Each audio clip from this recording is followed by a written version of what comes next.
திங்கக்கிழமை வீடியோக்கான ஒரு ப்ரோமோ தாங்க வந்திருக்கு. வீடியோ வந்து சூப்பராக இருந்துச்சு அப்படின்னு தாங்க சொல்லணும்.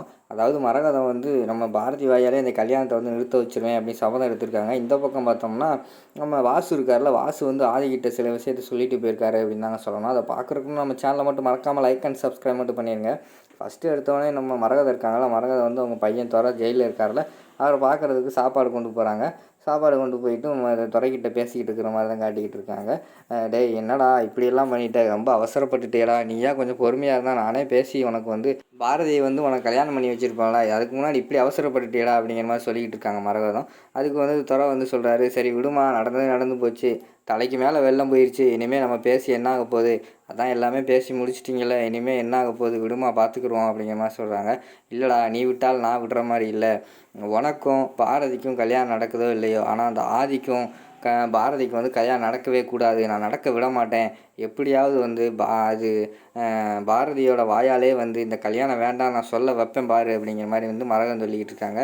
அம்மா விடுமா அதேம்மா பேசிக்கிட்டு அப்படிங்கிற மாதிரி சொல்கிறாங்க. இல்லைடா, இது சாதாரணமாக விட முடியாது, கரெக்டாக நேரம் பார்த்து காய் நகட்டிட்டாங்க எல்லாருமே, என்னால் ஒரு வாரத்தை கூட அந்த நேரத்தில் பேச முடியல, அப்படி ஆகிட்டேன் அப்படிங்கிற மாதிரி சொல்லிக்கிட்டு இருக்காங்க.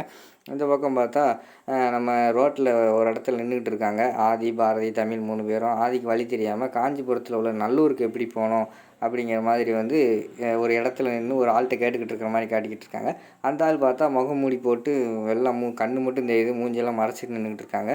அது வந்து கரெக்டாக வாசு வந்து ஆக்சிடெண்ட் ஆன இடம்னு நினைக்கிறேன், வாசு தான் வந்திருக்காருன்னு நினைக்கிறேன். அவர் வந்து சொல்கிறாரு, இது நீ போகிற ரூட்டு கரெக்டான ரூட்டு தான், இந்த இப்படியே நேராக போயிடலாம் அப்படிங்கிற மாதிரி சொல்லிவிட்டு, அது யார் காருக்குள்ளே உன் பொண்டாட்டியும் உன்னோட மனைவியுமா அப்படிங்கிற மாதிரி வந்து அந்த ஆள் கேட்காங்க.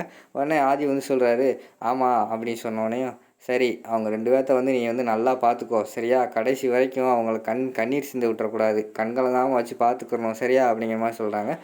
சரி அப்படிங்கிற மாதிரி சொல்லிவிட்டு நம்ம ஆதியும் வந்து தலையாட்டுறாங்க. டக்குன்னு காருக்குள்ளே தூங்கிட்டு இருந்த தமிழை வந்து ஆதி திரும்பி பார்க்காங்க. திரும்பி பார்த்துட்டு இந்த சைடு திரும்பி பார்க்காங்க. டக்குன்னு பார்த்தா அந்த ஆளை காணும். என்னடா எனக்குள்ளே இருந்த ஆளை காணுமே அப்படின்னு சொல்லிட்டு திரும்ப முழிச்சு தேடி பார்க்காங்க, யாருமே எனக்குள்ளே இல்லை. உடனே நம்ம ஆதி வந்து யாராக இருக்கும் அப்படிங்கிற மாதிரி எனக்குள்ள யோசிச்சுக்கிட்டே இருக்கிற மாதிரி காட்டுறாங்க. அதோடு பார்த்தீங்கன்னா இந்த எபிசோடை இந்த வீடியோ முடிச்சிடுறாங்க.